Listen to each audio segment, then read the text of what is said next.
What's going on, guys? This is Aaron. This channel is called Hotel Delta, bringing you all things two wheels with an emphasis in Harley-Davidsons.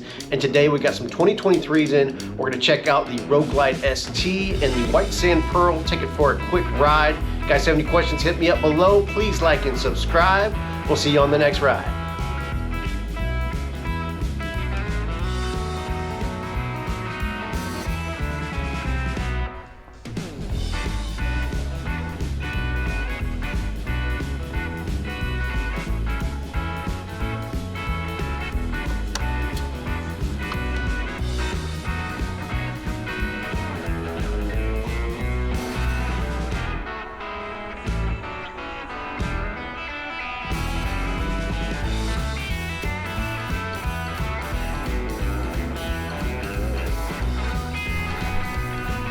Alright guys, got another 2023 for you. Just came off the truck, brand new Road Glide ST.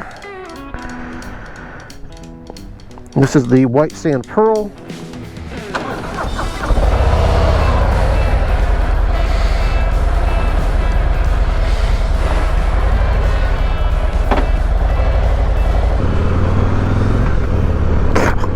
Man, every time I get on one of these 117s, I'm not saying everybody should go out and just buy a 117, give up your 114. It's not that big of a difference, but I'm pretty sure you could blindfold test me, and within about 5 seconds I could tell you if it was a 117 or a 114. They just have so much more bottom end, and the throttle response is so much better on the 117s. I don't know what Harley's doing. It's beyond a placebo effect though. There's definitely a lot more bottom end on the 117s than there is on the 114. And even the sound of them, there's more grunt coming from the exhaust on the 117s.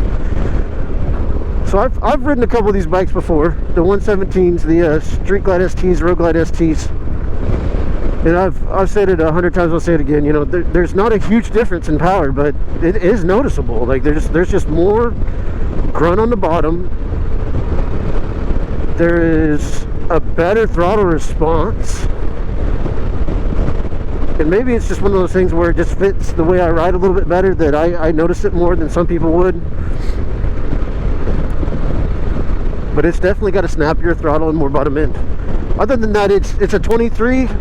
There's no difference between this and a 22, other than this is the new color, the White Sand Pearl, available in the Road Glide ST, the Street Glide ST, the Lowrider S, and the Lowrider ST, all with the 117.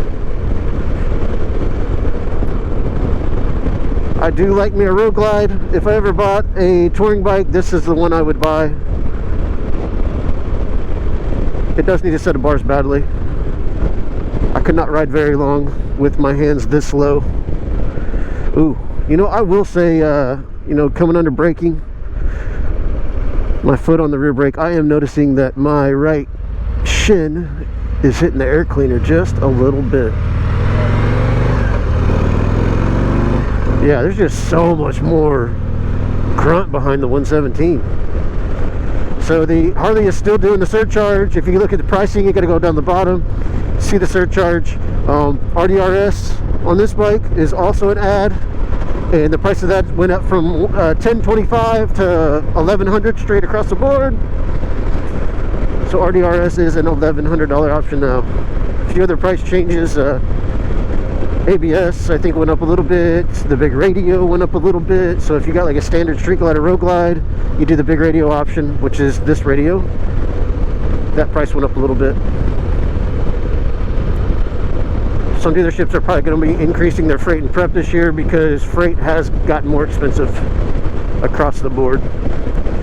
Probably the biggest price increase I've seen so far has been on the tri-glides. Man, if you're waiting on getting a 22 tri-glides in hopes of getting a 23, don't be surprised if you end up paying, man, $3 or $4 grand more for a 23 tri-glide. They are a little bit pricey this year. Guys, y'all have any questions on anything I've seen in the new 23s, please hit me up below. That's pretty much it for the 23s. Just some color changes so far. The STs are still badass machines though. Probably did pretty good with these things. Seat is all right for a quick little cruise. Anything more than that, you'd be looking for a kidney belt or a better seat for sure though. The taller rear shock makes a difference on the ride too. Definitely takes the bumps a little bit better. Guys, again, have any questions, hit me up below. Please like and subscribe. More 23s rolling out.